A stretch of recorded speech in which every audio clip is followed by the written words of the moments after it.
Boss, we're here at the Oklahoma State Championship 2024. And, you know, when did you start shooting? 2009. 2009? About July 2009, yes, sir. Okay.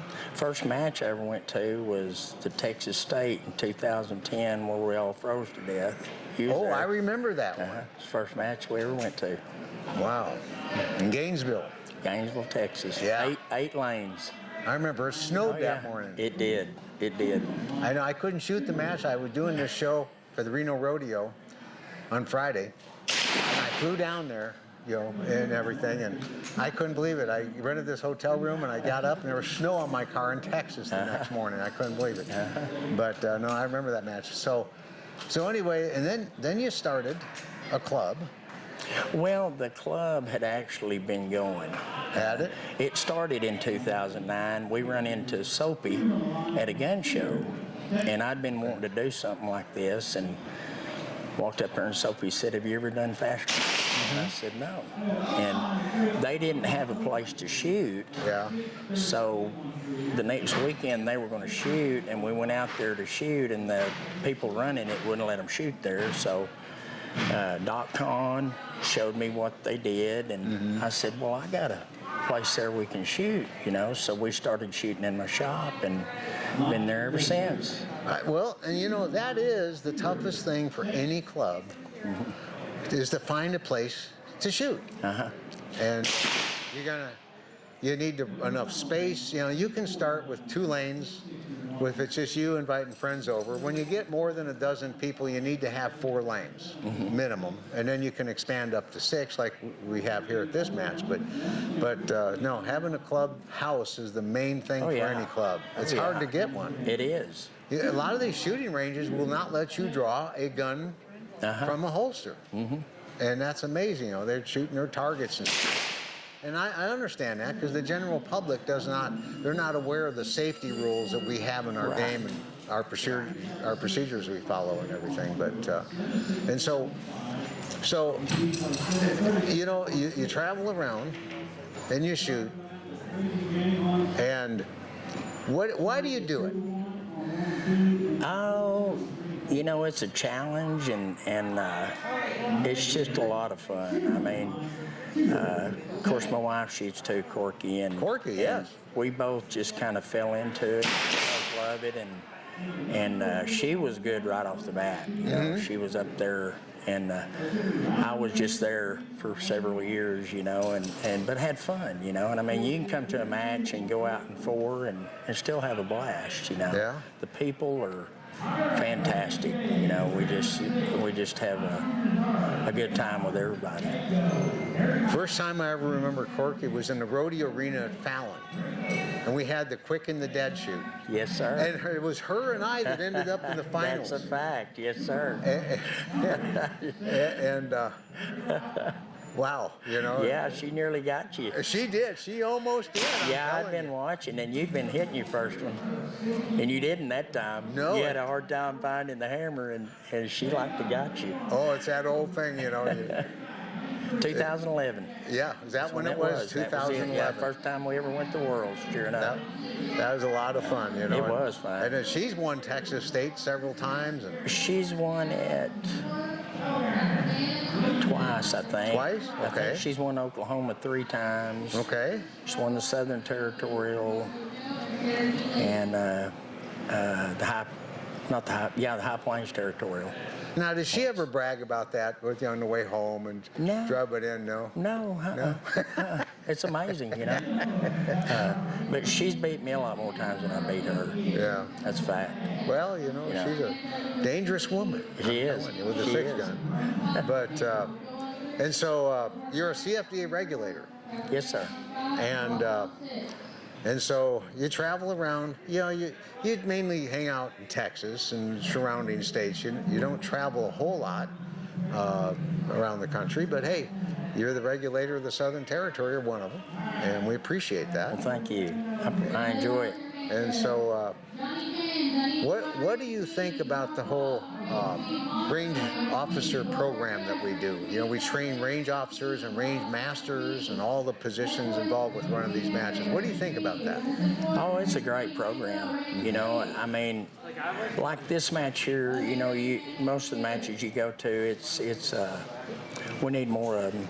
Mm-hmm. You know, need more range masters because you're always calling for a range master. And, yes. And I don't think it's that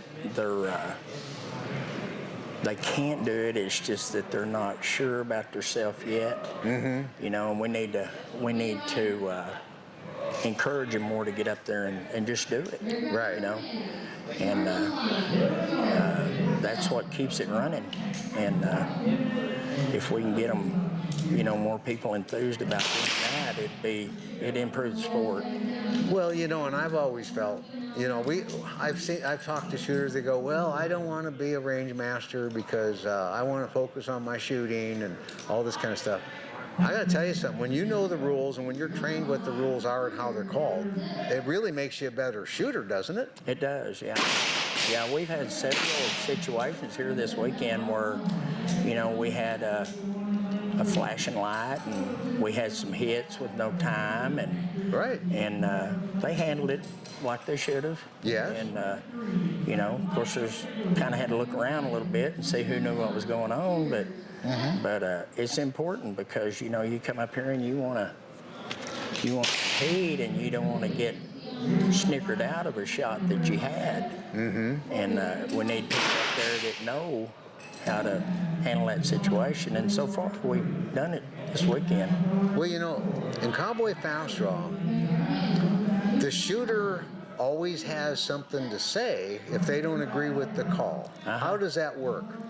Well, you know, and that's something else that we might want to stress more, is because a lot of the new shooters, they don't know. You know, No? Put your hand up.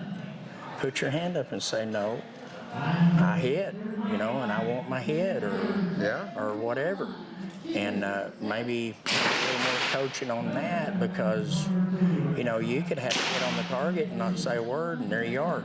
You could have won that round. A hit on a target or something else that goes on. As the shooter, you have a right, even if it's called by the hand judge or the range master, you have a right to raise your hand and say, I respectfully disagree with that call, and tell them why.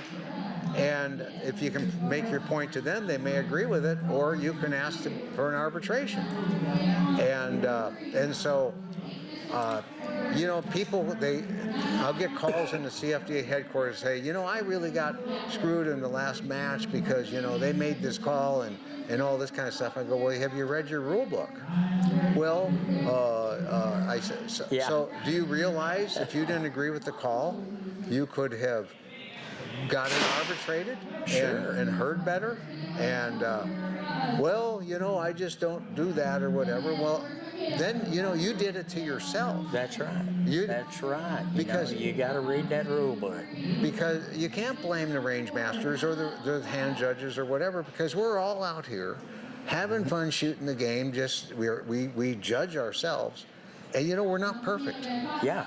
We can't be, because we may get a chance to range master just a few times a year at the big matches and things like that, and so we can't expect it to be perfect. But then again, are the NFL officials perfect? Yeah. You know, there's no playback camera on this. No, there isn't. So you gotta pay attention, you know, and you know, hand judging, that's one of the major parts of this. It is. And you know, you've gotta watch, you know, and the range masters need to kind of pay more attention to the hand judges, and it doesn't hurt to go and say, hey, Bubba, what's your shooter, you know, and they'll, okay, you know. Yeah. And you know, it's just one of those things where everybody's responsible for what you're doing yourself. Yeah. You know, you need to be responsible for what your actions are here, and you are. It's a lot better to help if you can, you know. We do the best we can, provide for a even and fair competition for everybody concerned, because it involves all of us. Sure. And who can better judge us other than us? Right. And your friends. Yes. You know, that makes it even that much better. We're all friends in this game. Sure. But when it comes to making a call, it's like the blind lady, you know, when the balance of scales. Yeah, that's right. And That's right. you just have to make the calls as you see them. But you know, the rule book is thanks to y'all.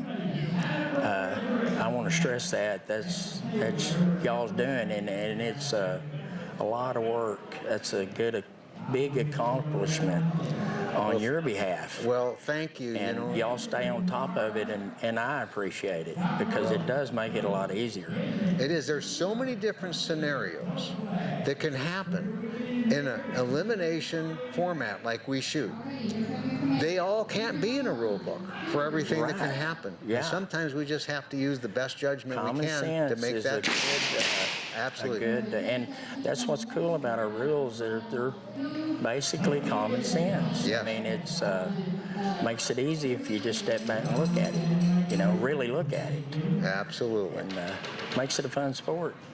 Well, you know, boss, they drew the next round, so they're going to be calling your name any In fact, moment. they already have. All righty, buddy. Thank you I'll so go much. there and try to do my thing.